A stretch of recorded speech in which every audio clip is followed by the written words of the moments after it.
A'udzubillahi minasyaitonirrajim. Bismillahirrahmanirrahim. Alhamdulillahi rabbil alamin, nahmaduhu wa nasta'inu wa nastaghfiruh. Wa na'udzu billahi min syururi anfusina wa min sayyiati a'malina. May yahdihillahu fala mudilla lahu wa may yudlil fala hadiya lahu.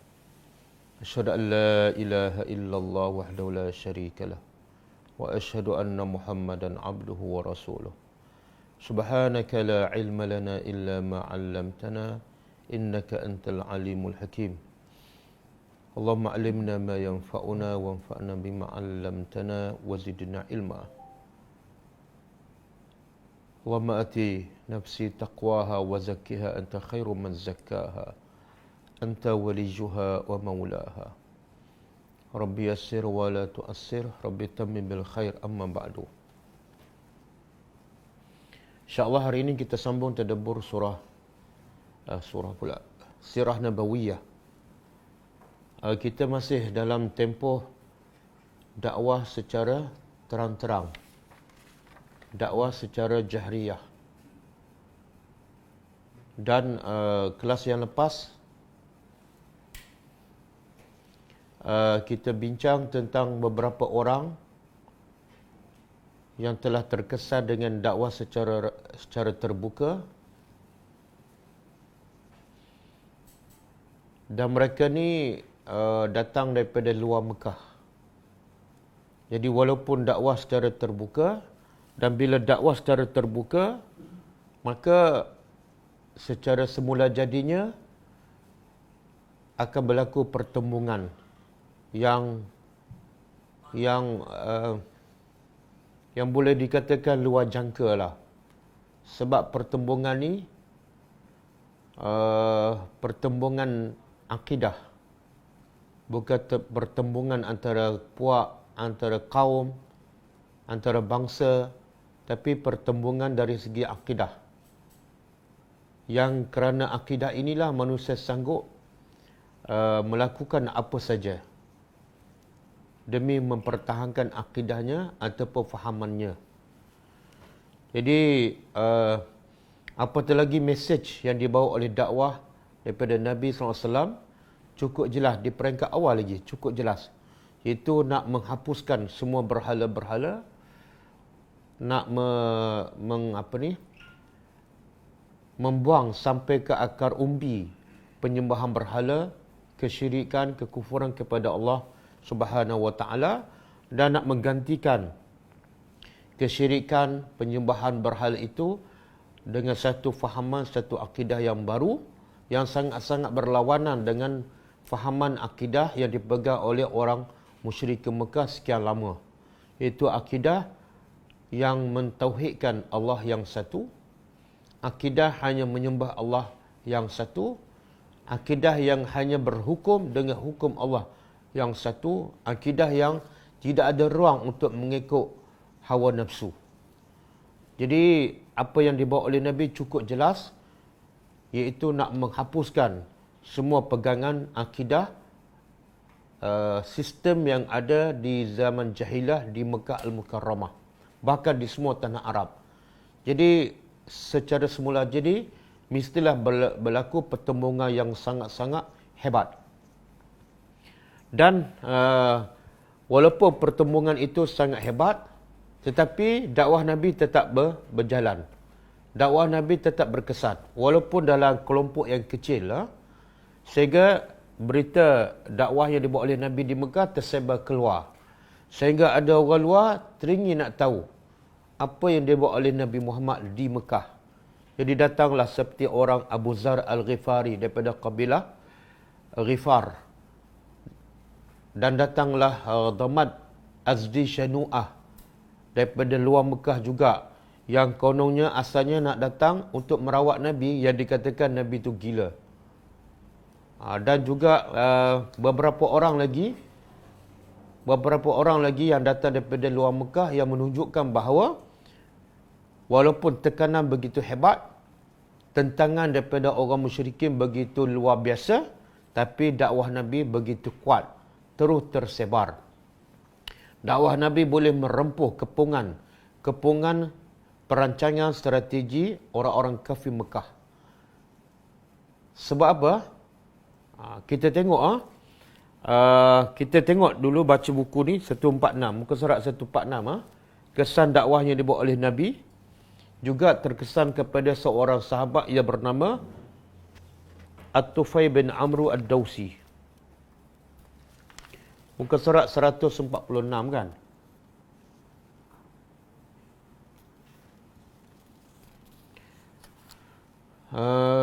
Okey, buku Arab saya muka surat 146. Tapi buku terjemahan 148. Muka surat 148. Jadi sebelum ni kita bincang tentang kemasukan Islam daripada Abu Zar Al-Ghifari, kemudian Dimad ataupun Damad daripada kabilah Azdi Shanu'ah.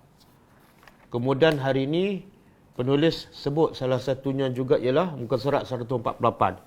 Saya baca dalam bahasa Arab. Wa hunaka qissatu islami At-Tufayl bin Amru Ad-Dawsi wa karamati lakinnaha lam yasbut minha illa annahu da'a Rasulullah SAW iltija ila hisnin Dawsi al-mani' fa aba ar-rasulu zalik wa la budda anna ad-da'wata hadhi jarat ba'da ishtidadil muqawamah al-Qurashiyah. Maksud dia kata ada kisah lain, kata penulis, iaitu masuk Islamnya Tufayl bin Amru Ad-Dawsi. Dawsi ni satu kabilah di luar Mekah. Tak disebut arah mana dan jaraknya berapa jauh daripada Mekah. Yang penting daripada luar Mekah. Akan tetapi, kata penulis buku ni, Dr. Akram Adhiya Al-Umari, akan tetapi cerita bagaimana kemasukan Islam Tufayl bin Amru tidak berapa sahih lah. Dia masuk Islam. Tapi cerita bagaimana dia masuk Islam yang tersebar tu tak berapa sahih. Kecuali bahawa ia pernah mengajak Rasulullah untuk berlindung ke benteng Daus. Setelah dia masuk Islam, Amru bin Tufayl pernah mengajak Nabi sebab Amru bin Tufayl bila dia masuk Islam dalam keadaan Nabi terkepung. Dalam keadaan Nabi tertekan, sentiasa diawasi oleh orang musyrikin Mekah, pergerakan Nabi diawasi dan ada sahabat yang ditangkap, ada yang diseksa. Jadi Amru bin Tufayl ni walaupun baru menerima Islam, dia tawarkan kepada Nabi untuk apa?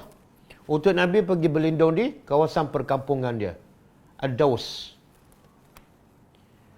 Untuk berlindung ke benteng Daus yang sangat kokoh. Sebab Amru ni dia lebih kurang macam ketua kabilah lah. Namun Rasulullah menolaknya. Kerana dakwah ini tetap ekses setelah munculnya tentangan Quraisy yang tak amat keras. Kenapa Nabi tolak? Kenapa Nabi tolak? Kalau sekarang dia panggil apa? Apa yang pergi lari ke luar negeri tu? Saka politik. Peluang untuk Nabi kan? Lari daripada tekanan Quraisy dan pergi ke kaum Ad-Dawsi berdakwah kat sana. Dapat tapak baru. Kenapa Nabi menolaknya?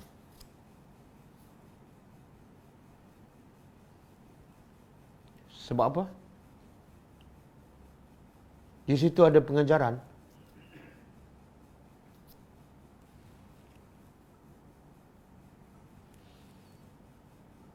Sebab dakwah bermula di Mekah dan Nabi nampak di Mekah ni ada potensi untuk dakwah tu tersebar. Mekah adalah center dia. Jadi dalam keadaan dakwah baru bermula, tiba-tiba Nabi pergi ke tempat lain, maknanya Nabi ni macam tak ada kekuatan, tak boleh bertahan lama. Sebenarnya itu satu image yang tak baik kepada dakwah. Baru je mula, tiba-tiba lari.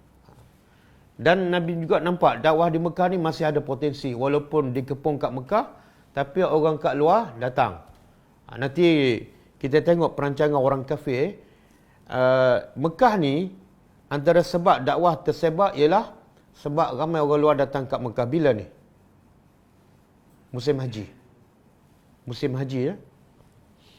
Saya nak sebut kisah bagaimana perancangan orang musyrikin Mekah secara apa ni? Dia panggil serangan psikologi. Serangan psikologi. Bagaimana mereka merancang, orang kafir ni bukan sembrono macam tu je dia menentang dakwah Nabi. Tapi dia ada perancangan dengan cukup teliti.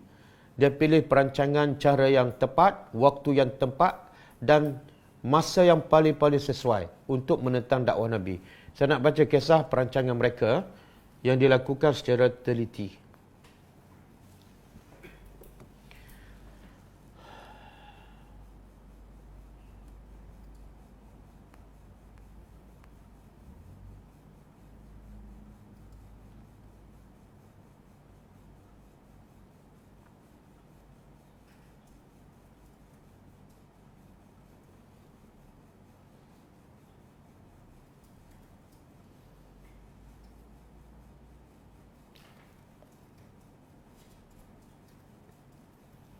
Okey,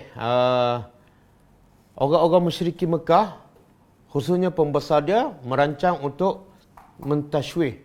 Tashwih ni makna mengelirukan dakwah yang dibawa oleh Nabi. Dakwah Nabi mesejnya kebenaran. Tapi orang musyrikin nak supaya dakwah Nabi tu nampak macam tak betul, macam sesat.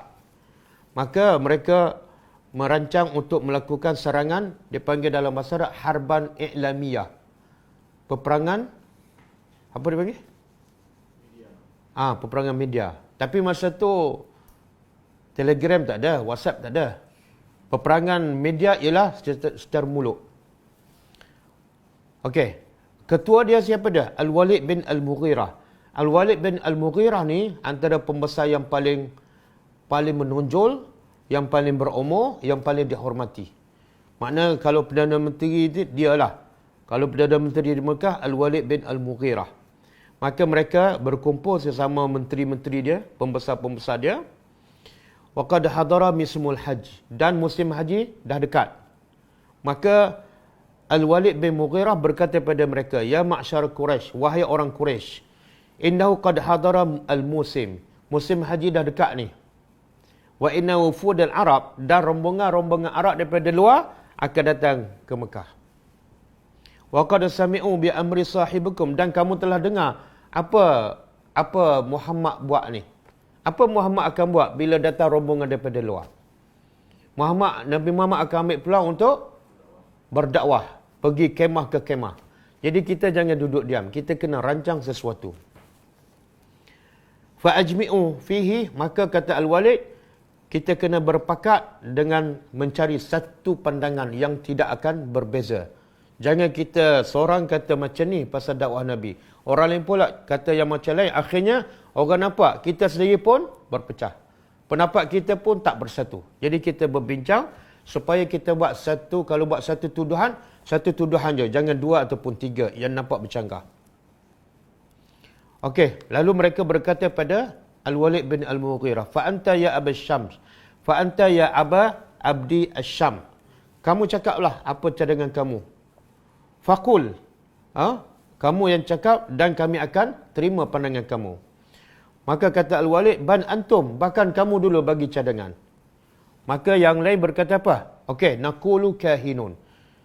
Kita kata pada Muhammad ni kahinun. Apa makna kahinun? Bukan. Kahinun tak bomo. Tak bomo. Ataupun tukar jampi. Maka yang lain pun jawab. Bila ada cadangan nak tuduh Nabi sebagai kahin, yang lain pun menjawab, membantah. Ma huwa bikahin.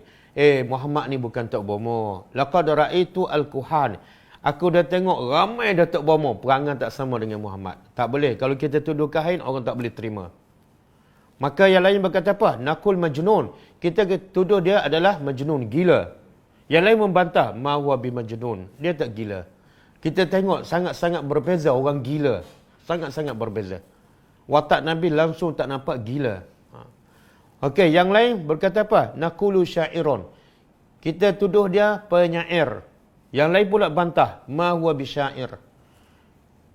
Muhammad bukan penyair. Sebab kami tahu siapa penyair, bahasanya macam mana, hujungnya macam mana, sangat berbeza dengan Al-Quran. Tak mungkin. Kalau kita tuduh Muhammad penyair, orang tak akan percaya. Okey. Yang lain kata apa? Cadangan yang keempat, sahir. Kita kata Muhammad adalah penyihir.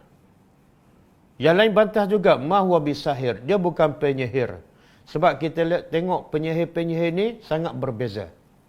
Muhammad tidak ada ciri-ciri itu. Jadi semua cadangan dibantah. Maka orang berkata, famanaku, kalau macam tu kami nak kata apa pada Muhammad, wahai Aba Abdi Syam, iaitu Al-Walid. Kami nak kata apa? Maka kata Al-Walid bin Al-Mughirah, tengok ni pembesar Quraisy Mekah yang mendengar Al-Quran dan terkesan. Tapi sebab dia sombong, dia ego, hidayat tak masuk. Dia kata apa? Wallahi, demi Allah, inna laqawlahu la halawah. Aku dah dengar Quran, kata-katanya sangat halawah. Apa makna halawah? Memukau. Sangat-sangat manis. Bila dengar, orang akan tertarik. Wa inna aslahu la izkun. Dan asal Al-Quran ni, bahasa Al-Quran adalah seperti pokok kurma.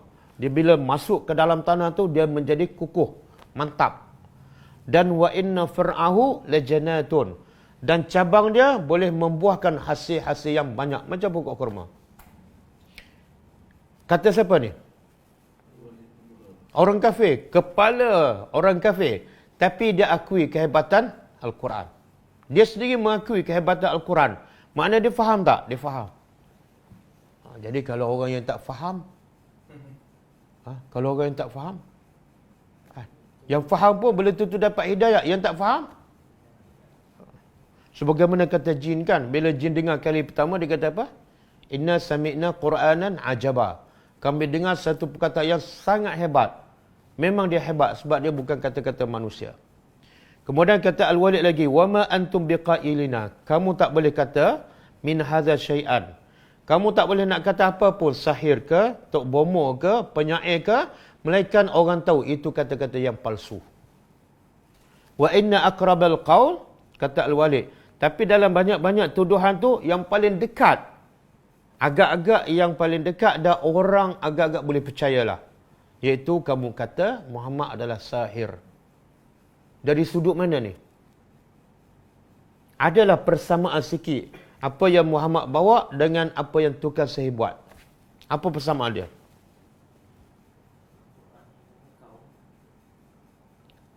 Al-Quran memukau sampai dia antara tujuan sihir apa dia? Kan Allah sebutkan dalam surah Al-Baqarah ayat 102 kan. Yufarriqu bainal mar'i wa zawjih. Antara tujuan saya ialah memisahkan antara seseorang dengan pasangan dia. Ada tak pada Quran tu? Bila suami beriman, isteri tak beriman, berpisah tak? Tengok cara orang kafir berfikir. Dalam banyak-banyak tuduhan tu, kata Al-Walid, yang paling dekat, yang paling mungkin orang terima ialah kita tuduh Muhammad sahih. Kenapa? Sebab yufarriqu bainal mar'i wa baina abihi. Sebab Quran ni boleh memisahkan antara suami dengan isteri, antara bapa dengan anak, anak dengan bapa. Ada ciri-ciri yang nak sama dengan sihir. Maka turunlah ayat Quran yang mencela Al-Walid bin Al-Mughirah yang bagi cadangan ni. Ayat apa ni? Yang menceritakan orang musyrikin merancang untuk melaksanakan perang psikologi ataupun media supaya dakwah Nabi tak diterima ataupun terhalang daripada didengar oleh orang-orang Arab yang luar yang datang di musim haji. Allah sebut dalam surah apa ni? Mereka berfikir, mereka merenung, nak cakap apa pasal Muhammad ni. Sampai last sekali dia kata, okeylah kita kata Muhammad tukang sihir. Surah apa ni? Siapa yang suka tadabbur, tahu.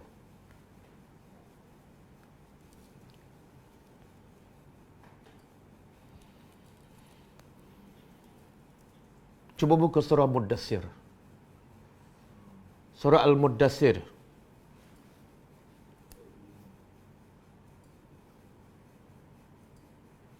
Surah Al-Muddassir ayat 11. Dan seterusnya. Kita tengok Allah rakam ni.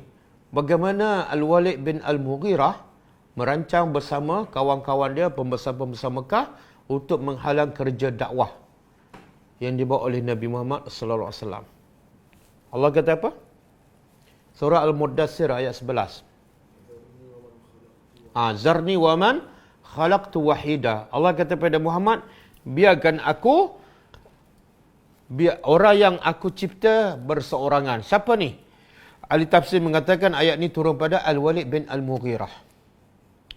Bila berlaku pertembungan antara orang musyrikin, khususnya Al-Walid dengan Nabi, Allah pun bagi tahu pada Nabi, okey, kamu biarkan dia serah pada aku. Sebab apa? Sebab dia tu aku yang cipta. Dan aku cipta pula dia dalam keadaan berseorangan, bukan ada kawan-kawan pun. Kemudian ayat 12, wa ja'altu lahu malam mamduda, dan aku yang jadikan bagi Al-Walid ini harta yang banyak. Aku yang bagi. Bukan usaha dia, tapi aku yang bagi. Kemudian, wa banina syuhuda, aku juga bagi kepadanya anak-anak yang syuhuda, makna anak yang ada depan mata dia. Aku yang bagi. Wa mahattu lahu tamhida, dan aku mempermudahkan segala urusannya. Summa yatma'u an azid. Kemudian dia tamak lagi, nak tambah lagi harta. Perangai siapa ni? Dah dapat, nak lagi, nak lagi. Perangai orang kafir. Bukan nak tamak bersyukur, tapi nak tamak harta. Kemudian Allah kata apa? Kalla innahu kana li ayatina anida. Yang kami bagi ayat Quran, dia bukan setakat tolak, tapi anida, degil, kerah kepala. Tapi harta, rezeki aku dia tamak. Ayat Quran dia degil. Sa'urhiquhu sa'uda. Aku akan menyeksanya dengan azab yang su'uda. Su'uda apa dah? Azab yang semakin keras, semakin pedih. Innahu, ini cerita dia. Innahu fakkara wa qaddar. Al-Walid ni fakkara, memikirkan, wa qaddar, dan menentukan. Yang tadilah, memikirkan apa? Perkataan apa yang sesuai untuk dituduh pada Muhammad. Faqutila kaifa qaddar. Allah kata celakalah. Bagaimana dia boleh berfikir, merancang untuk menuduh Rasul aku. Celakalah. Summa qutila kaifa qaddar. Kemudian Allah kata celakalah orang yang berfikir dan menentukan bagaimana nak menuduh, nak menyekat dakwah yang dibawa oleh Muhammad. Summa nazara. Summa dia nazara apa dah? Dia tengok, dia perhati lagi. Kan banyak pilihan tadi kan? Summa abasa wa basar. Kemudian dia abasa apa dia? Dia berkeruk. Sebab apa? Semua tuduhan tu semua tak betul dan orang susah nak terima. Akhir sekali nak pilih apa ni? Abasa wa basar. Summa adbara wastakbar. Kemudian dia berpaling dan dalam keadaan sombong. Hasilnya apa? Faqala in haza illa sihrun yu'sar. Okey, kita setuju pilih perkataan sihir. Tidaklah Quran ini melainkan dia sihir yang yu'sar. Yu'sar apa makna? Yang diambil daripada orang-orang dahulu. In haza, dan mereka juga kata tidaklah Quran melainkan kata-kata manusia.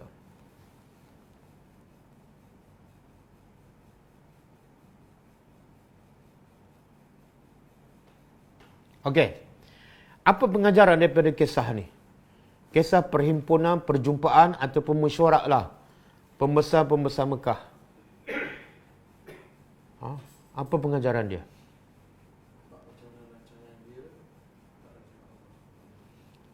Hebat macam mana perancangan dia, hebat lagi perancangan Allah. Okey. Okeylah, yang lain?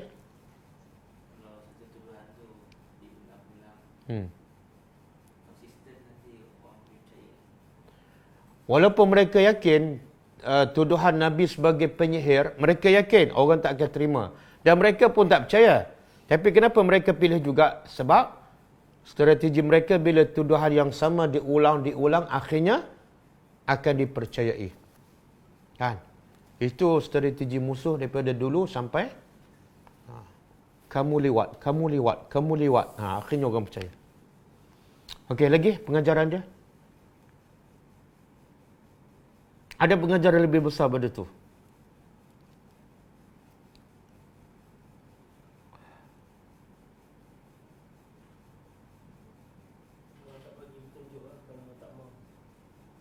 Allah tak akan bagi hidayat kalau walaupun dia faham Quran, walaupun dia rasa kagum dengan Al-Quran, tapi Allah tak bagi petunjuk sebab apa?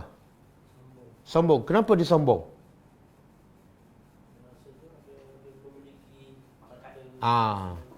Di antara sebab menyebabkan orang ni sombong ialah kedudukan, pangkat, harta. Sebab kalau dia terima Islam, dia kena rendahkan kedudukan dia. Dia kena ikut Nabi, bukan Nabi ikut dia. Jadi antara penghalang paling besar manusia dapat hidayah ialah sombong. Ada satu lagi.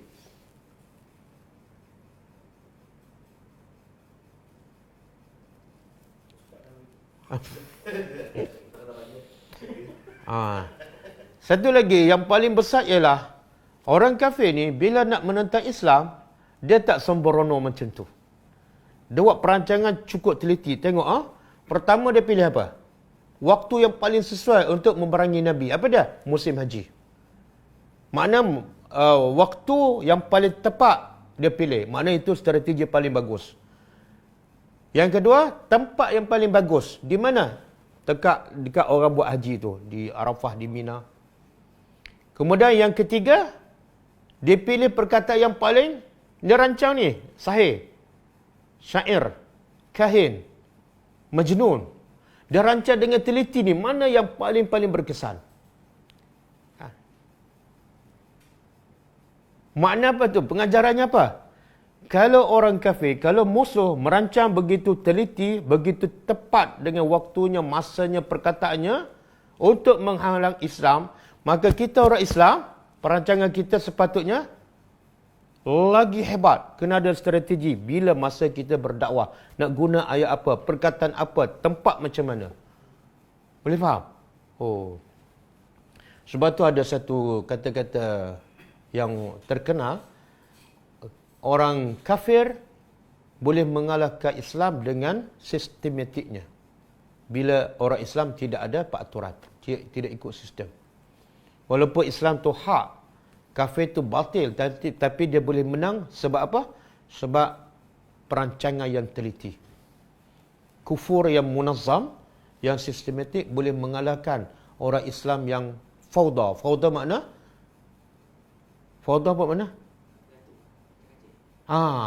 Terfikir nak pergi dakwah je, pergi je. Tak ada perancangan. Terfikir nak bantu orang, okey, jom kita bantu. Tak ada perancangan. Akhirnya duit habis, masa habis, kesan dakwah tak ada. Boleh faham? Besar tu pengajaran tu. Jadi kalau orang nak menegakkan kebatilan pun ada perancangan yang sangat-sangat teliti, maka kita yang buat kerja yang benar, yang hak lagilah kena merancang. Dan perancangan kita pastinya lebih hebat dan lebih teliti. Okey. Saya nak sebut juga di sini, dalam buku kita penulis tak sebutlah, saya nak sebut satu lagi kisah yang masuk Islam dalam tempoh Islam disebarkan secara terbuka dan ada pengajarannya. Sebelum tu saya nak ambil pengajaran daripada kisah Islam At-Tufail bin Amru. Tufail bin Amru, kisah Islam dia apa dia? Bila dia datang ke Mekah, dia jumpa Nabi, dia masuk Islam.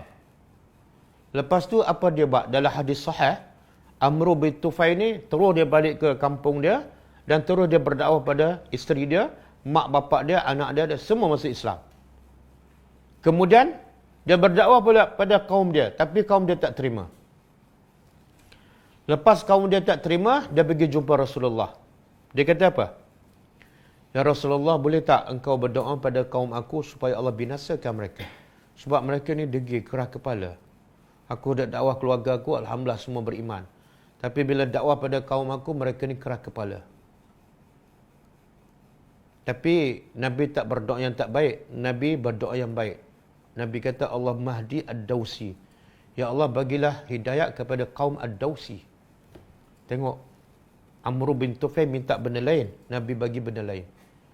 Lepas tu, Amru bin Tufail balik berdakwah dan hampir semua kaum dia beriman kepada Allah Subhanahu Wa Taala. Pengajarannya apa?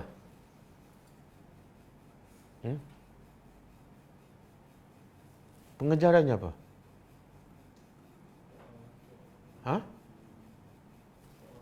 Pengajaran yang paling besar ialah bila Nabi berdakwah pada sahabat, Nabi akan pastikan sahabat ni pergi berdakwah. Ayat Nabi itu Nabi akan pesan. Bila kamu beriman, balik kampung pergi berdakwah. Dan sahabat pula cukup yakin dia wajib berdakwah sebab apa? Kalau aku sanggup kerja pagi, petang, siang, malam nak selamatkan badan anak aku, nak selamatkan badan isteri aku, maka aku kena berdakwah untuk apa? Selamatkan mereka daripada neraka. Yang tu lagi penting. Jadi benda tu masuk dalam kepala, menyebabkan bila mereka beriman, mereka tak duduk diam. Dan bukan setakat mereka berdakwah pada keluarga, tapi mereka berdakwah pada kaum mereka. Bukan setakat mereka berdakwah pada kaum mereka. Bila kaum mereka tak beriman, mereka tak putus asa. Pergi jumpa lagi Rasulullah. Dan Rasulullah pula, walaupun Amr bin Tufail minta Allah binasakan, tapi Rasulullah ni rahmat dalam hatinya. Dia kata jangan. Sebaliknya Nabi berdoa, semoga Allah bagi hidayah. Kamu balik berdakwah, ya Allah. Nampak tak? Sebab antara punca Islam cepat tersebar di zaman Nabi. Kan? Dalam tempoh 23 tahun. Kita berapa tahun dah Islam? Ha? Tak, kita mula kan? Umur 60 tahun dah. Kan? Umur 70 tahun lah Islam. Kemudian belajar berapa lama? Kan? Kitab berapa banyak kitab habis? Guru dah berapa banyak guru habis kan? Haji dah berapa kali pergi? Tapi dakwah tak sampai pada keluarga. Kadang-kadang dia duduk mengaji setiap hari. Kepada anak pun tak sampaikan. Pada isteri pun tak sampaikan. Jauh sekali daripada orang kampung, orang taman dia. Kenapa? Dan inilah punca Islam tak tersebar. Kelas agama banyak. Kuliah maghrib banyak. Sekolah agama banyak. Universiti Islam semakin bertambah. Mahat tahfiz semakin bertambah. Tapi dakwah tak tersebar. Zaman Nabi, sekolah agama tak ada. Sekolah Arab tak ada. Mahat tahfiz tak ada. Universiti Islam lagi tak ada. Tapi Islam cepat tersebar. Jadi apa masalah? Di mana silapnya?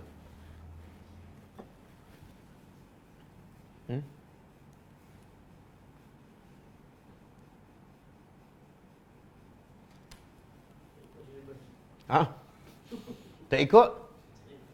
Betul. Jawapan yang paling tepat. Sebab tak ikut silibus. Dakwah Nabi cepat tersebar sebab Nabi sampaikan Al-Quran. Quran akan menggerakkan mereka untuk berdakwah. Sebab bila faham Quran, dia mesti berdakwah. Quran diturunkan sebagai nazir. Kan? Cukup jelas. Tapi bila kita berdakwah, kita bukan cerita pasal Quran. Kita cerita pasal apa? Pasal hukum hakam, pasal hadis sahih, hadis dhaif. Kan? Pasal khilaf, pasal cara solat, cara mandi hadas besar. Kan? Sampai dah tua pun belajar cara nak niat solat. Macam mana dakwah nak tersebar. Jadi Quran tu tak disampaikan. Betul kan? Okey, saya nak sebut satu lagi kisah yang tak disebut oleh penulis ni dan kita ambil pengajaran. Kisah Islam Al-Husain. Al-Husain seorang sahabat Nabi yang anak dia seorang sahabat yang terkenal, nama dia Imran bin Husain. Banyak meriwayatkan hadis Nabi.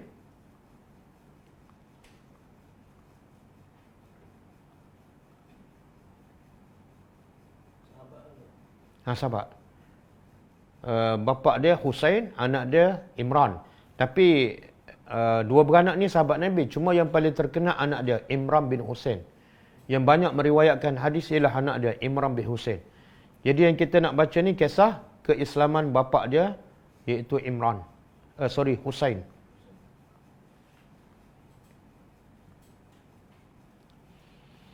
Okey.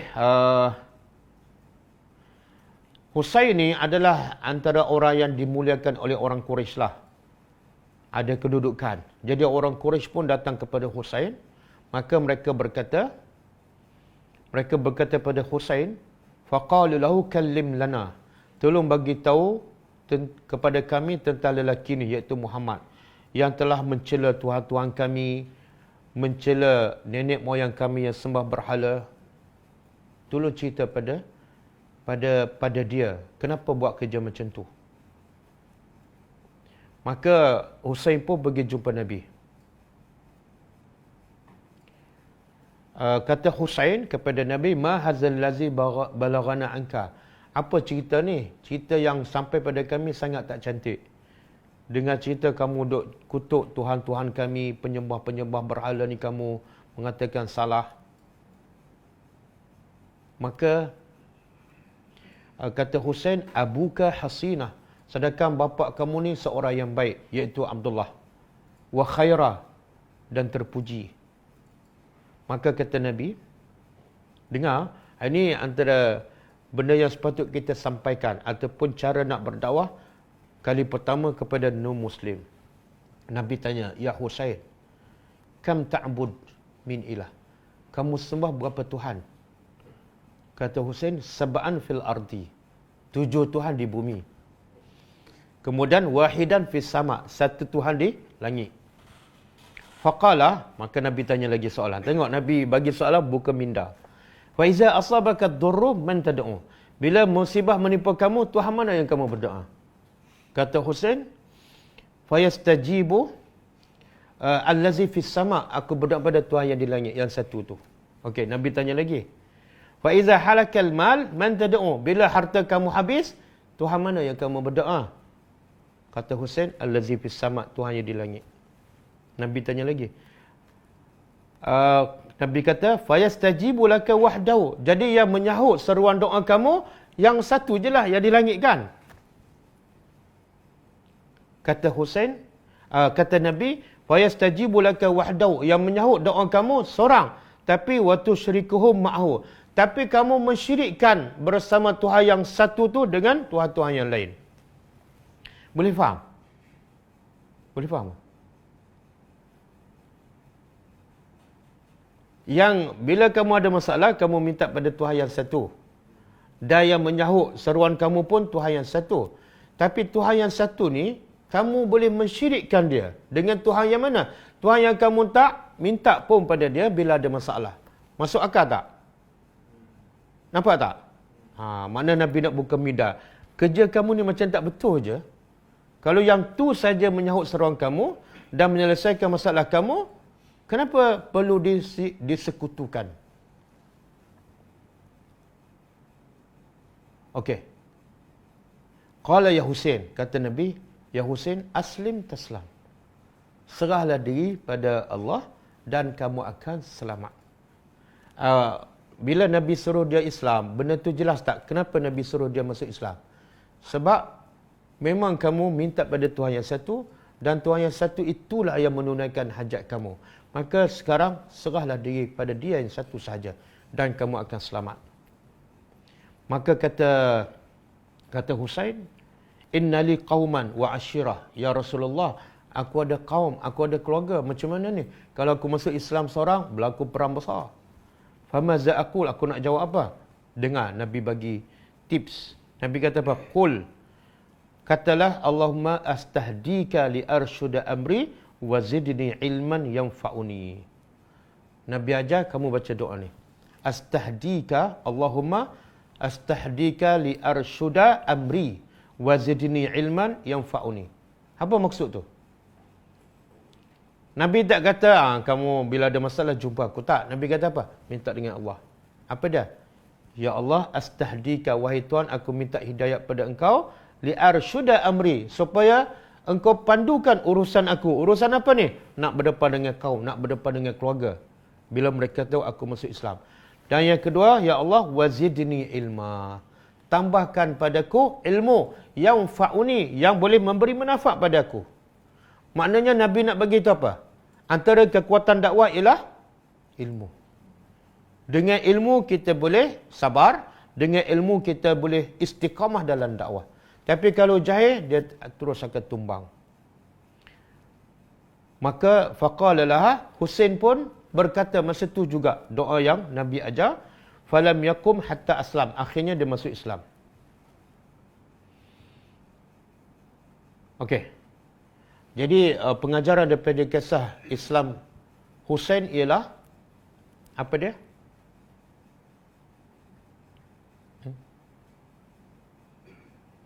Boleh tak? Apa dia antara pengajarannya? Ilmu sangat penting. Tapi sebelum tu, itu doa Nabi Nabi suruh dia berdoa minta ilmu kan? Tapi sebelum tu, apa yang Nabi buat pada Husain?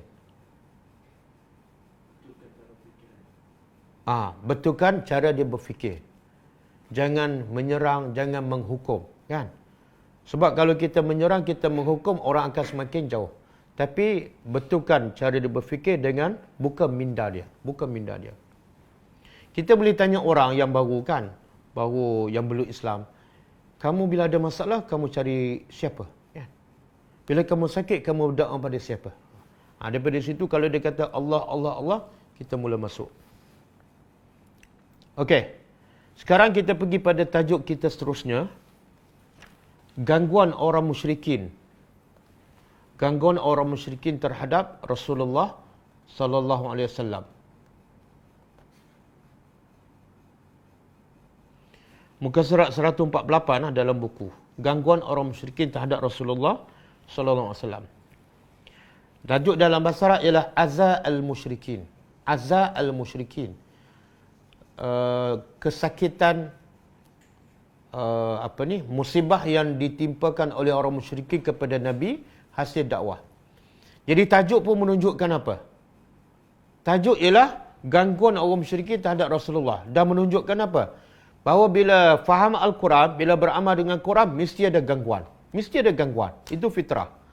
Kalau kita faham Al-Quran, kita beramal dan kita sampaikan tiba-tiba tak ada gangguan, mesti ada masalah.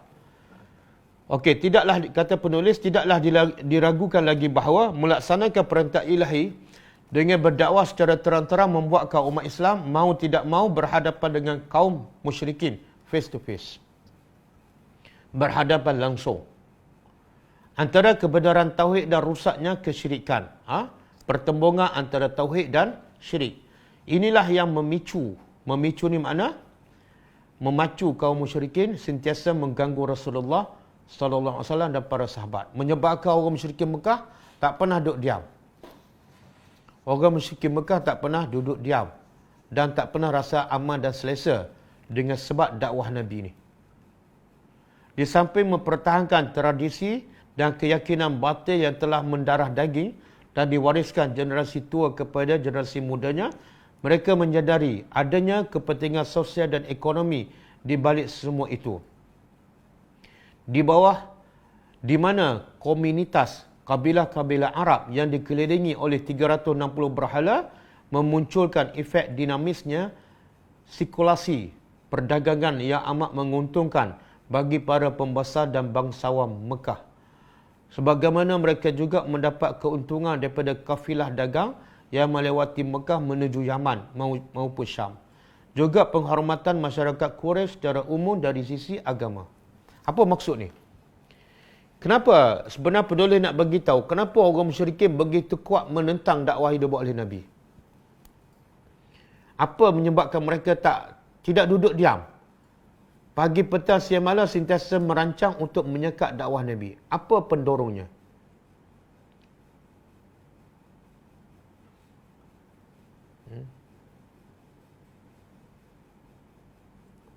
Adakah pendorongnya sebab nak pertahankan akidah mereka yang rusak tu, yang menyembah berhala, ataupun ada di sebalik itu?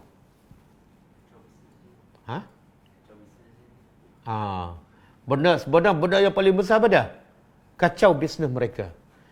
Mereka boleh, dia di Mekah ni orang kata, ahli sejarah mengatakan, orang Mekah yang berniaga pergi ke Syam, pergi ke Yaman, memang kaya gila. Kalau kaya tu sampai tahap dia hidangkan untuk tetamu dia mangkuk bekas gelas ke daripada emas dan perak. Memang kaya gila. Kalau yang kaya, kaya gila. Dari mana dia dapat ni kekayaan?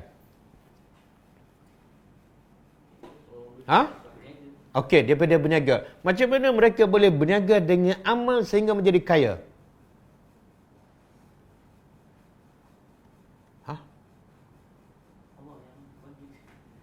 Tak, mereka tak berfikir macam tu. Mereka faham, mereka boleh berniaga dengan aman dan berjaya sehingga menjadi kaya sebab orang luar datang ke Mekah. Okey, orang luar datang ke Mekah sebab apa? Yalah, datang buat haji kan? Antara sebabnya buat apa? Sebab di Mekah tu, center, pusat berhala. Ada berapa? 360.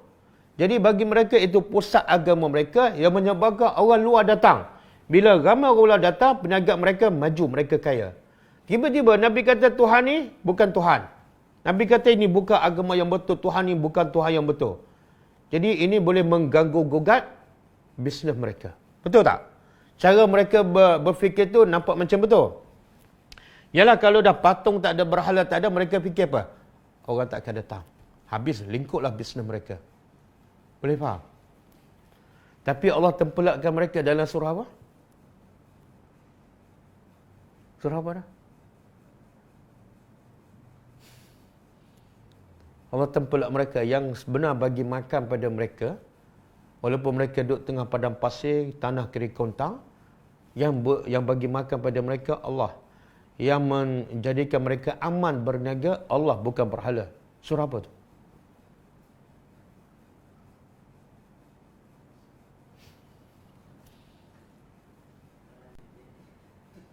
Surah pendek je, surah lazim tu. Yang bagi makan pada mereka Allah. Yang bagi aman mereka berniaga ke Yaman apa? Allah, bukan berhala. Li'ilafi Quraisy. Ilafihim rihlatash syita'i was-saif. Kemudian falya'budu. Sebab Allah bagi kamu mudah berniaga ke Syam dan ke Yaman, maka falya'budu, sembahlah Rabba hazal bait, Tuhan kepada rumah ni, bukan patung di sekeliling Kaabah. Kenapa? Allazi at'amahum, sebab Tuhan yang bagi mereka makan, bukan berhala. Dan wa amanahum min khauf, Tuhan yang bagi mereka aman berniaga. Sebab tu di pertengah jalan mereka berniaga, orang tak kacau. Sebab apa? Sebab orang ramai hormat. Ini peniaga daripada Mekah, mesti dijaga kehormatannya. Okey, sebab itulah orang musyrikin Mekah, dia fikiran dia lain. Kalau mereka boleh berniaga dengan aman sebab orang Arab datang, orang Arab datang sebab berhala. Jadi mereka perangi Nabi habis-habisan. Okey. Kemudian beragam untuk gangguan mereka. Beragam tu makna berbagai-bagai bentuk gangguan yang mereka lancar terhadap umat Islam. Baik itu cacian dengan terang maupun gangguan yang bersifat materi, kebendaan, fizikal. Dalam sebuah riwayat daripada beberapa jalur yang saling menguatkan dalam rangka menetapkan peristiwa ini dari sisi sejarah, menceritakan bahawa tatkala turun ayat tabbat yada abi lahab wa tab, itu antara bentuk serangan orang musyrikin pada Nabi. Siapa ni yang serang Nabi dengan perkataan yang kesat? Orang yang paling, antara yang paling dekat dengan Nabi, iaitu pakcik dia sendiri, Abu Lahab. Okey, lepas turun ayat ni tabbat yada abi lahabin wa tab, datanglah Ummu Jamil binti Harb. Ummu Jamil ni siapa? Isteri Abu Lahab. Dan dia adik-beradik siapa ni? Ummu Jamil binti Harb. Adik-beradik siapa? Siapa sahabat Nabi yang bin Harb? Tengok. Abu Sufyan lah. Abu Sufyan bin Harb. Jadi Abu Sufyan dengan Abu Lahab apa hubungan?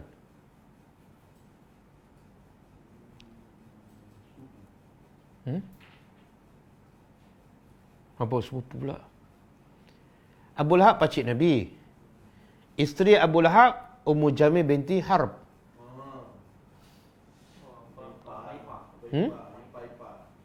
Apa Baipa pula? Birah ke beras?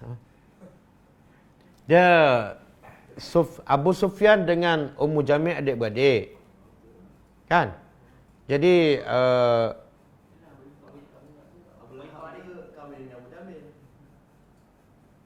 tak, Abu Lahab dengan Abu Sufyan Abaipa. Tapi Abu Sufyan dengan Nabi? Kan Abu Lahab tu pakcik Nabi. Isteri Abu Lahab kahwin dengan Abu Lahab lah. Jadi apa hubungan Abu Sufyan dengan Nabi, apa hubungan?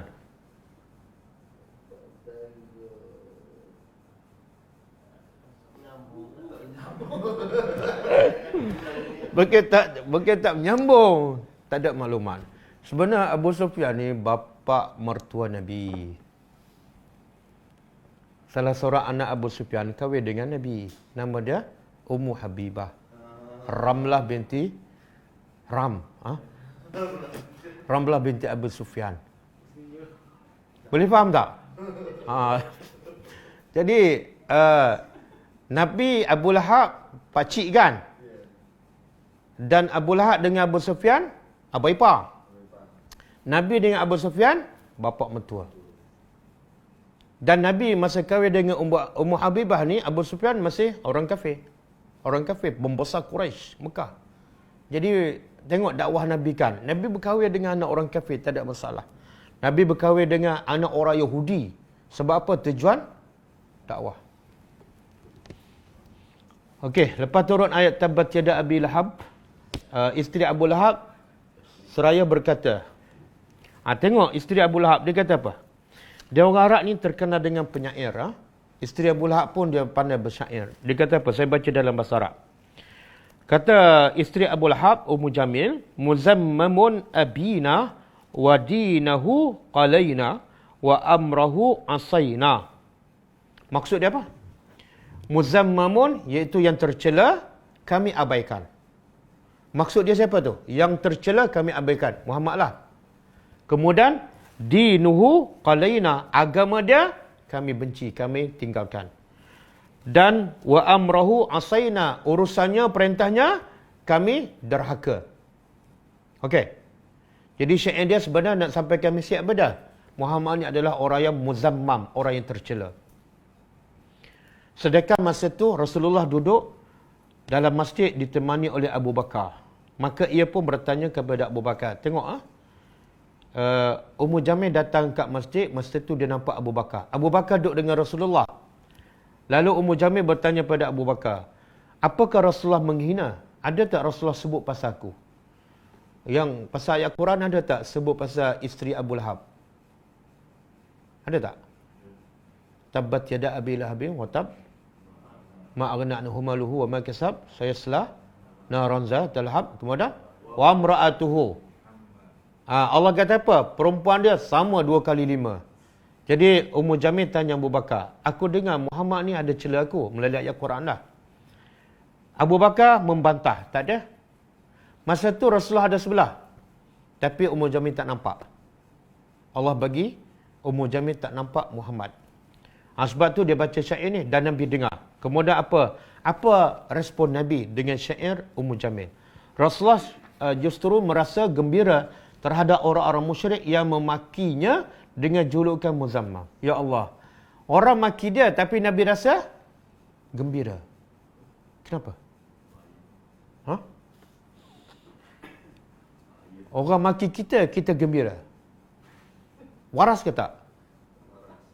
Tolong maki lagi, saya seronok. Dengar sebab apa Nabi gembira. Lalu Nabi bersabda, tidakkah kalian takjub? Kamu tak rasa pelik ke dengan cacian Ummu Jamil tadi? Iaitu Allah mengalihkan celaan mereka dan sumpah serapah orang Quraisy, Allah alihkan daripada diriku kepada orang lain. Mereka mencela siapa? Muzammam. Itu bukan aku. Aku nama dia Muhammad. Faham tak? Muzammam makna dia berlawanan dengan makna Muhammad. Muhammad makna apa? Terpuji. Ya Allah. Jadi sebenarnya Nabi nak beritahu, dia sebenarnya bukan cela aku. Aku orang yang terpuji. Faham tak? Jadi pengajarannya apa? Pengajarannya, bila orang cela kita, orang kutuk kita, orang lebar kita, pertama, fikir yang positif. Itu bukan aku. Kan? Kalau orang kata apa? Biasa orang lebar? Wahabi. Hebat Nabi Muhammad. Dia boleh fikir terbalik. Itu bukan aku. Aku Muhammad, aku terpuji. Yang dia kata muzammam, tercela. Okey, di antara sahabat yang pernah menyaksikan langsung gangguan Quraisy terhadap Nabi adalah Abdullah bin Mas'ud. Abdullah bin Mas'ud ni minas sabiqin al-awwalin, orang yang awal masuk Islam. Dia sendiri nampak dengan mata kepala bagaimana orang musyrikin mengganggu, menyakiti Nabi. Antaranya apa? Kata Abdullah bin Mas'ud, di saat Rasulullah sedang berdiri melaksanakan solat di Kaabah, sekumpulan Quraisy sedang duduk dalam forum mereka. Tiba-tiba salah seorang di antara mereka berkata, tidakkah kalian melihat orang yang riak ni? Dia kata Muhammad tu riak. Biasalah orang yang riak, dia akan tuduh orang lain yang riak. Dia kata apa?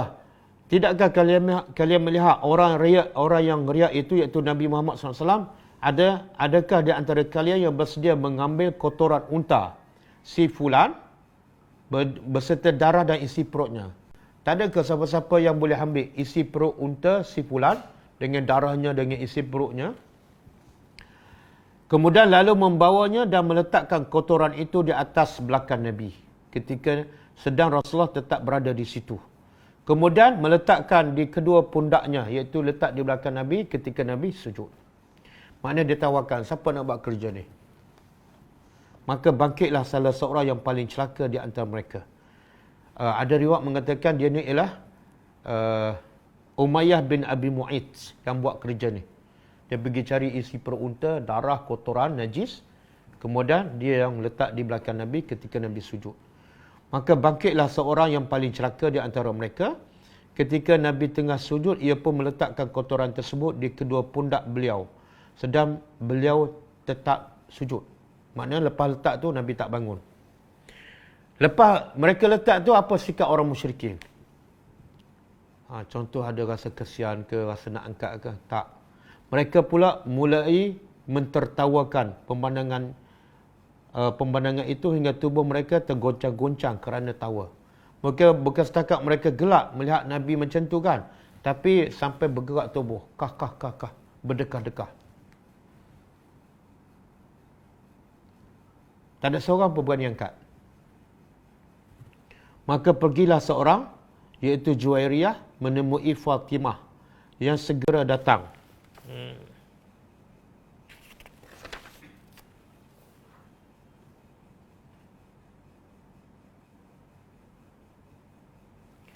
Pergilah seorang yang bernama Juwairiyah beritahu pada Fatimah yang segera datang dengan tergesa-gesa.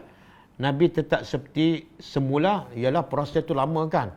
Sementara orang nak pergi panggil Fatimah, sementara Fatimah nak datang, saya tak tahu. Mungkin setengah jam ke, Nabi tengah sujud. Nabi tetap seperti semula sehingga ia pun menyingkirkan, iaitu Fatimah menghilangkan kotoran yang di belakang Nabi, lalu menemui para perusuh dan menghardik mereka. Tatkala Rasulullah selesai melaksanakan solatnya, Nabi bila bangun sujud, Nabi tak berhenti terus, tapi Nabi habiskan solat. Lalu Nabi berdoa, Ya Allah, timpakan kebinasaan kepada Quraisy. Kalau bahasa Arab, Allahumma alaika bi Quraisy. Ya Allah, binasalah Quraisy. Timpakan kebinasaan kepada Quraisy. 3 kali dan timpakan kebinasaan pada Quraisy. Lalu lepas tu Nabi menyebut nama seorang-seorang. Lalu Nabi menyebut nama mereka, iaitu, Ya Allah, timpalah kebinasaan kepada Amr bin Hisham, kepada Utbah bin Rabi'ah, kepada Syaibah bin Rabi'ah, kepada Walid bin Utbah, kepada Umayyah bin Khalaf, kepada Uqbah bin Abi Mu'ayt. Ini yang dikatakan yang meletak benda tu. Uqbah bin Abi Mu'ayt. Dan kepada Ammarah bin Walid. Dan kata Abdullah bin Mas'ud, demi Allah, aku melihat mereka semua itu yang Nabi sebut tu, semua binasa mati dalam peperangan Badar. Yang Nabi sebut, seorang-seorang tu, semua Allah hukum, Allah azab mereka, mati dalam peperangan Badar. Dan lalu mereka, semua yang mati itu dicampak dalam telaga di Badar. Lalu Rasulullah SAW bersabda, penghuni sumur, iaitu telaga itu, mendapat laknat Allah. Bukan setakat mati dalam keadaan hina, Nabi doa lagi, semoga mereka dilaknat oleh Allah Subhanahu Wa Taala. Ada orang kata, kenapa Nabi berdoa? Adakah sebab orang letak isi perut unta di belakang Nabi, ataupun sebab apa?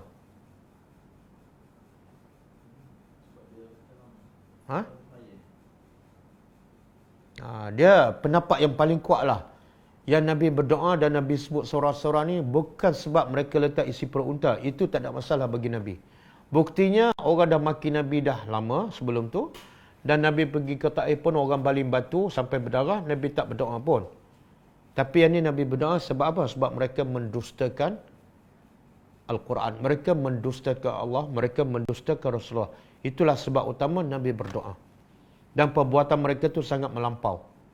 Jadi beza tu kalau Nabi doa sebab letak isi perut unta atas belakang. Dengan Nabi doa sebab mereka menentang dakwah Nabi. Dua benda yang berbeza. Kalau Nabi berdoa sebab letak isi perut unta atas belakang tu, ada unsur apa? ada kepentingan diri. Ada unsur kepentingan diri. Mana Nabi rasa marahkan sebab letak belakang dia. Ada satu kisah Sayyidina Ali kan. Satu masa Sayyidina Ali nak bunuh musuh. Tiba-tiba dah hampir nak bunuh. Tiba-tiba musuh ludah atas muka Sayyidina Ali. Bila ludah atas muka Sayyidina Ali, Sayyidina Ali tak jadi nak bunuh. Lalu orang tanya, kenapa kamu tak bunuh? Tadi kamu dah hampir nak bunuh. Ini dia ludah lagi muka. Sepatut lagi cepat kamu bunuh. Jawapan Sayyidina Ali ialah, kalau aku nak bunuh yang pertama kerana Allah. Tapi kalau aku bunuh yang kedua bukan kerana Allah. Itu kerana marah. Sebab dia ludah muka aku. Sebab tak ikhlas tak jadi bunuh. Boleh? Okey. Apa pengajaran yang kita dapat ambil daripada kisah ni? Kita biasa dengar kisah ni kan? Orang letak isi perut unta di belakang Nabi. Kan? Tapi apa pengajarannya yang boleh kita ambil?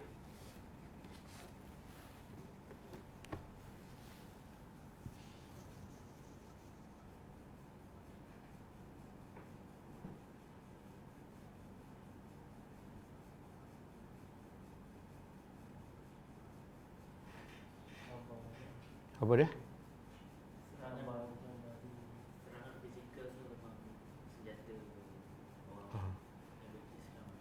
Satu, serangan orang kafir terhadap dakwah Islam ada dua bentuk. Satu, serangan mental. Yang kedua, serangan fizikal. Maknanya kalau kita buat kerja dakwah, kita kena sentiasa bersedia untuk diserang dalam dua bentuk tu. Serangan mental dan yang kedua, serangan fizikal. Satu. Yang kedua, Nabi ni orang paling mulia kan? Manusia paling mulia di sisi Allah. Manusia yang paling Allah cinta. Kenapa Allah biarkan Nabi dihina begitu sekali? Apatah lagi ketika Nabi sedang sujud pada Allah. Bukan sedang berkaraoke. Bukan sedang berniaga buat untuk kepentingan diri. Tak. Nabi tengah berdakwah dan tengah solat kepada Allah. Kenapa Allah biarkan? Dalam keadaan Nabi adalah orang yang paling Allah cinta. Manusia paling mulia. Kenapa Allah biarkan Nabi dihina begitu sekali? Allah boleh tak nak tahan? Bila nak letak isi perut unta, Allah bagi mereka mati ke? Ataupun tak sempat letak, dah jatuh ke? Kenapa Allah biarkan? Pasti ada pengajarannya.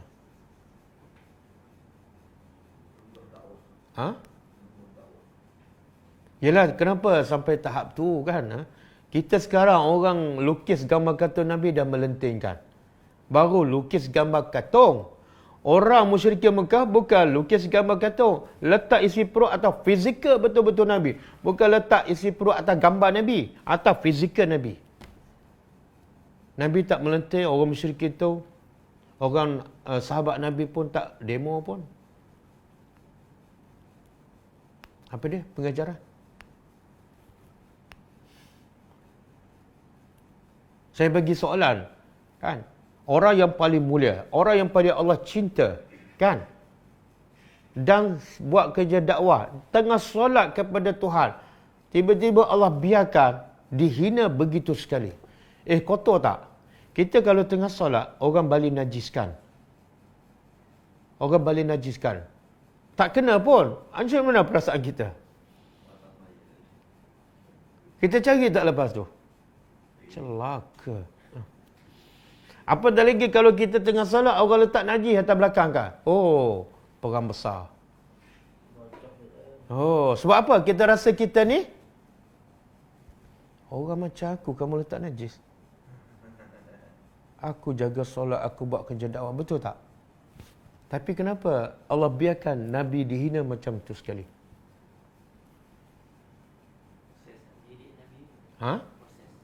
Proses.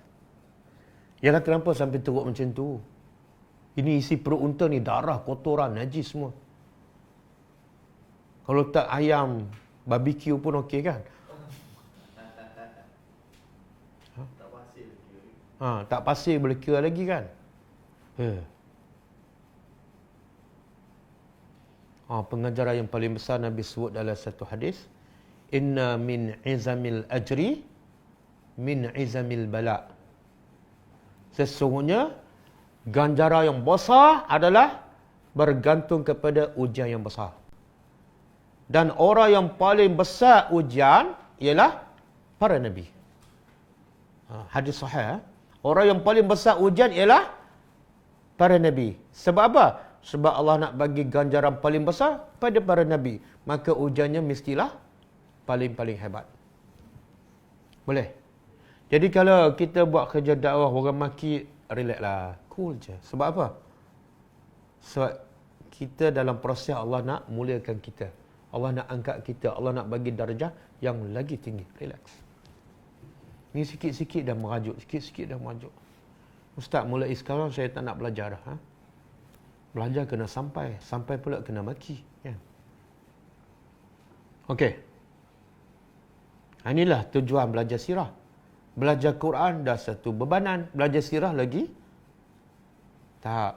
Jangan fikir bebanan. Lagi bebanan, lagi tinggi darjah kita. Lagi besar pahala kita, insyaAllah. Okey, kita berhenti setakat tu.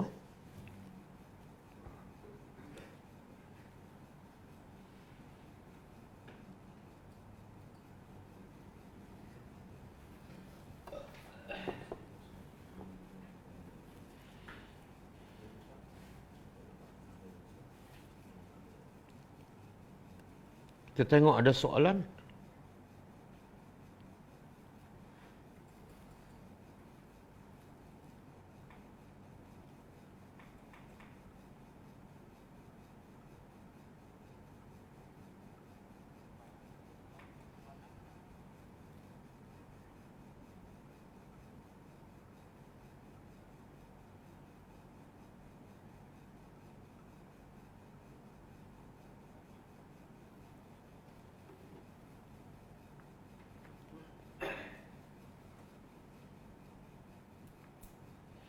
Okey. Sahabat Nabi, nama dia Tufai bin Amru. Saya tersilap sebut. Saya sebut bapa dulu. Saya sebut Amru bin Tufai. Nama dia Tufai bin Amru kan.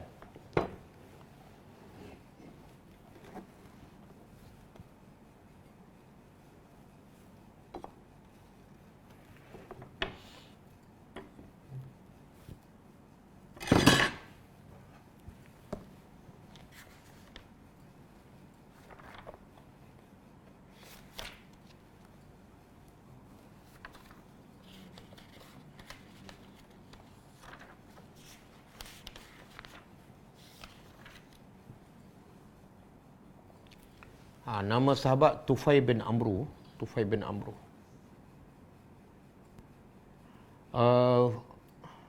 Nak tanya tentang dia ke doa ni. Doa Nabi Yunus yang Ustaz ajar tempoh hari. Boleh tak dibaca dalam sujud? Tak, doa ni, kalau doa daripada Al-Quran, tak boleh baca dalam sujud. Kecuali, kata ulama', kita baca dengan niat baca doa, bukan niat baca Al-Quran. Apa-apa je doa daripada Quran, secara umumnya, tak boleh baca ketika rukuk dan sujud. Ada hadis sahih. Nabi kata, nuhitu an aqra'a al-Quran wa ana raki'un aw sajidun. Aku dilarang membaca Al-Quran ketika dalam keadaan aku rukuk dan ketika aku sujud. Sebab Quran ni satu benda mulia. Tapi bila kita rukuk ataupun kita sujud, menunjukkan keadaan kita yang lemah dan hina. Jadi tak sesuai. Keadaan kita ketika hina, nak baca satu benda yang sangat mulia, tak sesuai. Maka sebab tu Nabi kata, aku dilarang. Siapa yang melarang Nabi baca Quran ketika rukuk dan sujud? Allah sendiri. Cuma ulama' kata kalau kita baca doa daripada Quran dengan niat baca doa, maka dibolehkan. Jangan niat baca Al-Quran.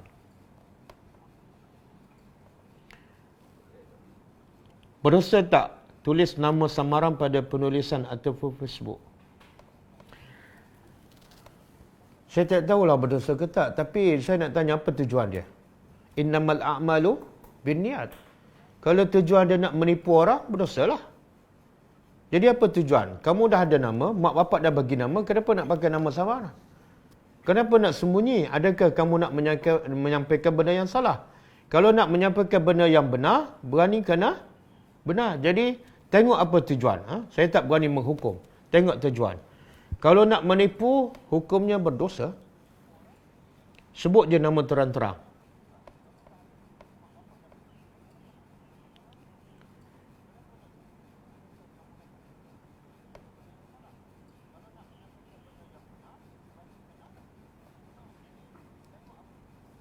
Alam barzah kita mati. Dalam kubur kita dikembalikan untuk perhitungan. Apa maksud ni? Ha? Yalah, apa nak hurainya? Apa soalannya? Alam barzah kita mati. Dalam kubur, roh kita dikembalikan untuk perhitungan. Jadi soalannya apa? Betul tak benar ini betul ke? Betul ke pulangan balik ke badan? Perkataan betul ke tak ada? Saya tak tahu soalan ni. Latifah. Alam barzah kita mati. Dalam kubur, roh kita dikembalikan untuk perhitungan. Minta Ustaz huraikan. Okey. Dalam hadis sahih, bila kita mati, roh kita keluar. Bila keluar, kalau roh orang beriman, dia naik ke langit. Dibawa oleh malaikat. Dalam kafan yang sangat wangi, dan kafan tu daripada syurga. Dia kafan yang ada dua. Satu yang membalut jasad kita. Itu manusia yang uruskan. Yang kedua, kafan yang membalut roh kita. Itu diuruskan oleh para malaikat. Jadi bila roh orang beriman keluar, dibalut dalam kafan daripada syurga yang wangi, kemudian dibawa oleh malaikat ke langit, dan semua malaikat yang di langit mengalu-ngalukan dan melahirkan rasa kagum dengan bau wangi roh tersebut. Kemudian dicatat di Illiyin. Kemudian diturunkan balik dan dalam kubur, kemudian dimasuk ke dalam jasad. Untuk apa? Untuk disoal dan untuk merasai nikmat dalam kubur. Dan sebaliknya, kalau roh tu bukan orang beriman, dikeluarkan dengan kasar dan sangat-sangat menyakitkan, dibalut dengan kain yang sangat-sangat busuk dan buruk, kemudian dibawa ke langit, tapi langit tak buka pintu. Kemudian dicatat di sijin, kemudian diturunkan balik dalam kubur dan dimasuk dalam jasad orang yang tak beriman tu. Supaya untuk disoal dan untuk merasai azab. Jadi ada pendapat mengatakan roh setelah dicabut naik ke langit, kemudian akan turun balik, masuk ke dalam kubur dan masuk dalam jasad masing-masing. Wallahu a'lam.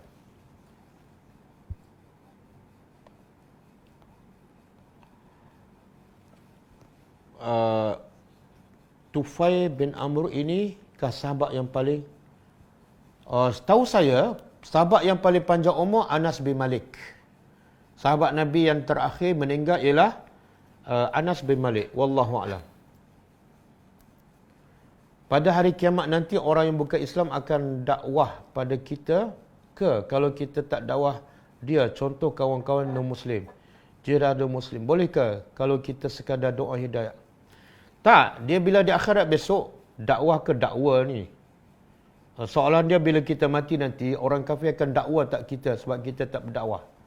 Dia macam ni.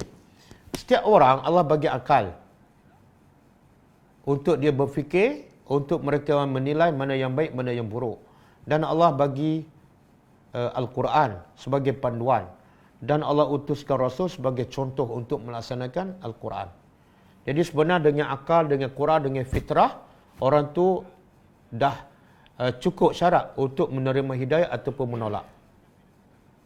Jadi sebab tu bila orang tu tak beriman, di akhirat dia tak salahkan orang. Dia tak salahkan orang. Dia kata apa? Dalam surah Al-Mulk, "Lau kunna na'qilu, lau kunna nasma'u aw na'qilu." Kalau dulu kami dengar dan kami faham. Dia salahkan diri sendiri. Jadi siapa-siapa yang tak beriman, dia tak akan salahkan orang lain. Dia tak akan dakwa orang lain. Sebab Allah dah bagi akal pada dia. Sebab tu orang gila, Allah tak dakwa, Allah tak azab mereka. Tetapi kita ada kewajipan. Kita wajib berdakwah. Itu masalah kita. Bukan masalah dia. Kalau kita tak berdakwah, kalau kita tak mencegah kemungkaran, kita akan disoal oleh Allah Subhanahu Wa Taala. Okey.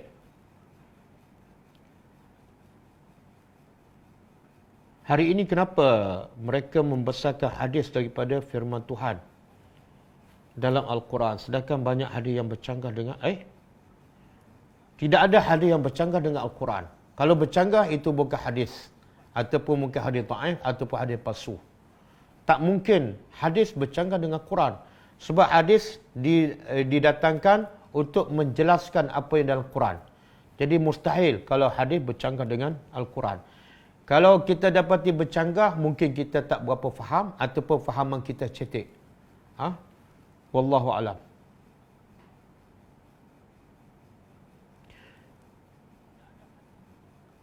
Oh, minta Ustaz bacakan semua doa yang Nabi ajarkan kepada Husain setelah masuk Islam.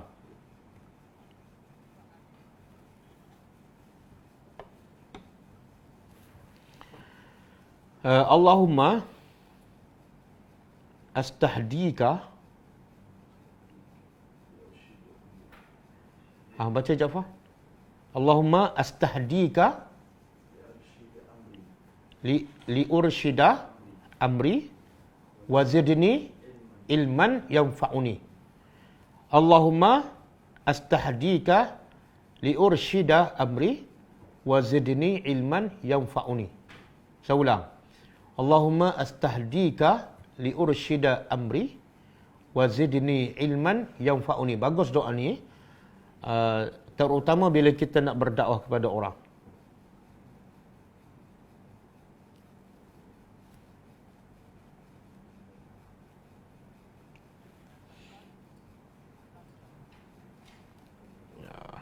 Okey.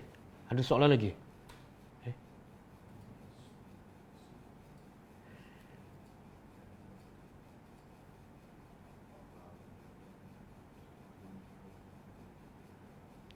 Kata seorang penceramah, untuk cepat nak selawat sehingga 1000 kali boleh kita selawat Allahumma salli alaihi sahaja. Tapi hendaklah dimulai dengan selawat penuh dahulu. Tak betul, tak ada dalil lah. Kita selawat, kenapa nak target 1000? Kenapa nak target 1000? Nabi tak pernah sebut angka 1000. Selawat 1000 ada kelebihan sekian-sekian. Tak ada satu pun hadis sahih. Bukan ke 1000, 500 pun tak ada, 200 pun tak ada. Berselawat 100 pun tidak ada hadis. Cuma Nabi kata perbanyakkan selawat. Maknanya jangan tetapkan bilangan. Bila kita tetapkan bilangan dan tetapkan waktu, itu yang jadi benda tu adalah bukan daripada Nabi. Nak berselawat silakan, banyak mana silakan.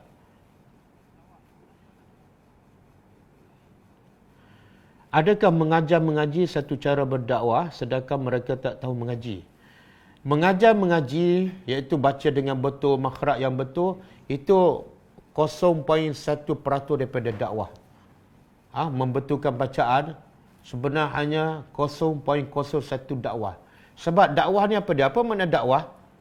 Mengajak orang kepada Allah supaya orang kenal Allah dan supaya orang sembah Allah. Kalau setakat baca Quran dan betulkan tajwid, orang belum kenal Allah. Bila tak kenal Allah, macam mana nak berdakwah?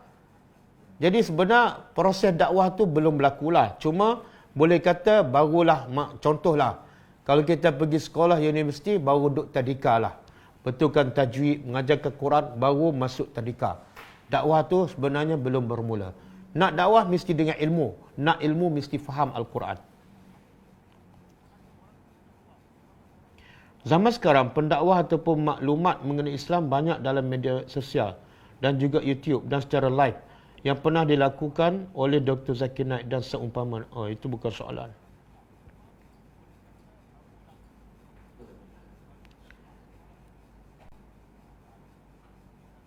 Al-Mulk, ayat yang keberapa?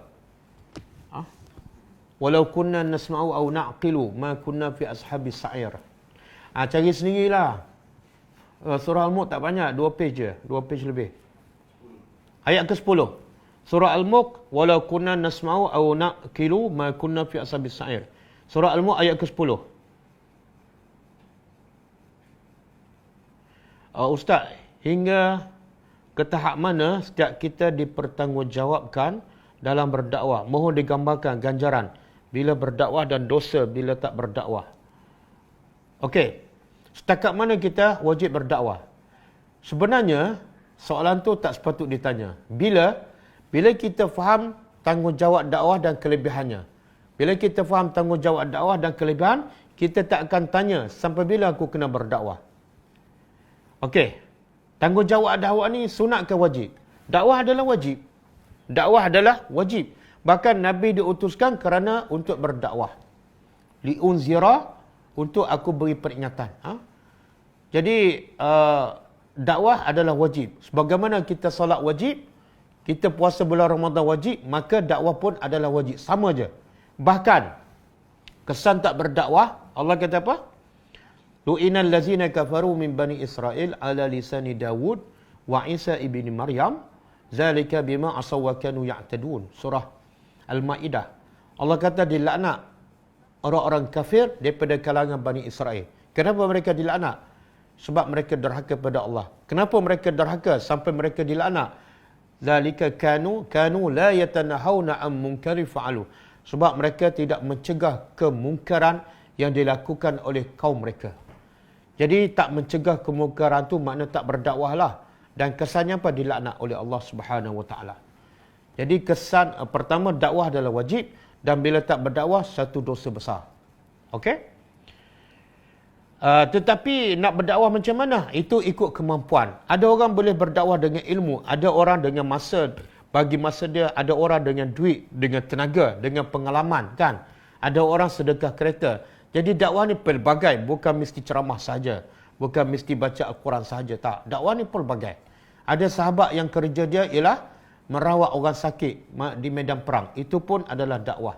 Jadi mengikut kemampuan dan mengikut kebolehan masing-masing. Tapi jangan buat alasan saya tak mampu semua sekali. Tak mungkin.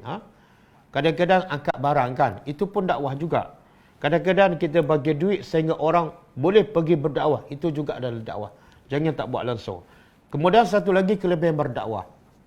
Nabi sebut dalam satu, Allah sebut dalam Quran, وَمَنْ أَحْسَنُ قَوْلًا مِمَّنْ دَعَا إِلَى اللَّهِ وَعَمِلَ صَالِحًا وَقَالَ إِنَّنِي مِنَ الْمُسْلِمِينَ. Allah kata, siapa lagi orang yang lebih baik kerjanya? Kerja yang terbaik tidak ada melainkan orang yang berdakwah, yang mengajak orang kepada Allah. Jadi kalau kerja terbaik, kenapa kita nak limitkan buat sampai pencen, kan?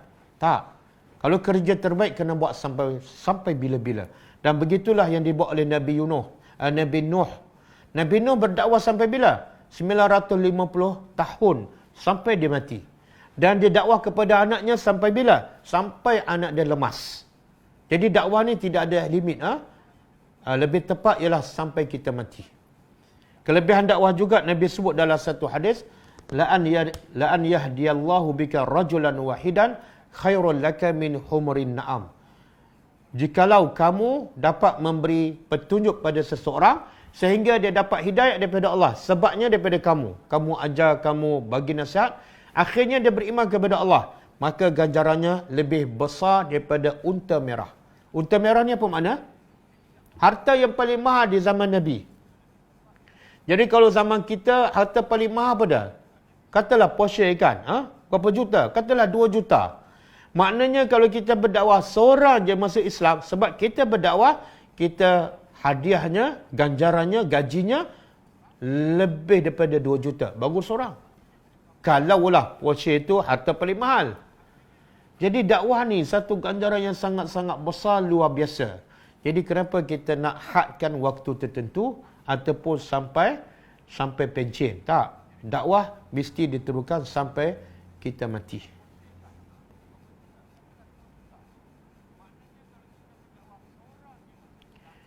Mak Ustaz, boleh tahu makna nama Awanis? Awanis dan Aneh. Saya tak tahu bahasa Arab. Awanis. Wallah alam, saya kena cek komus. Awanis.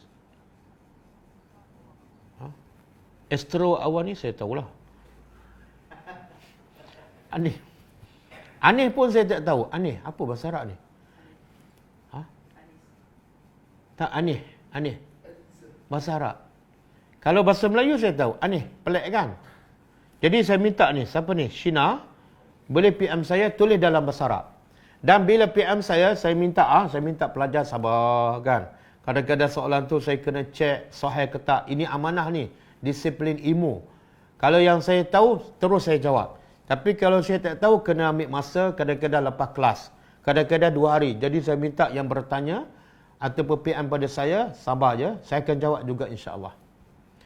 Sebagaimana saya sabar dengan seorang yang sangat banyak ni, pelajar pun kena sabarlah dengan menanti jawapan saya. Salawat Ibrahimiyah, salawat terbaik. Minta pencerahan Ustaz. Tak payah pencerahan, memang ada cerah dah. Salawat terbaik ialah salawat Ibrahimiyah. Dia jelas dah. Mengaji belum berlaku proses dakwah. Dakwah mesti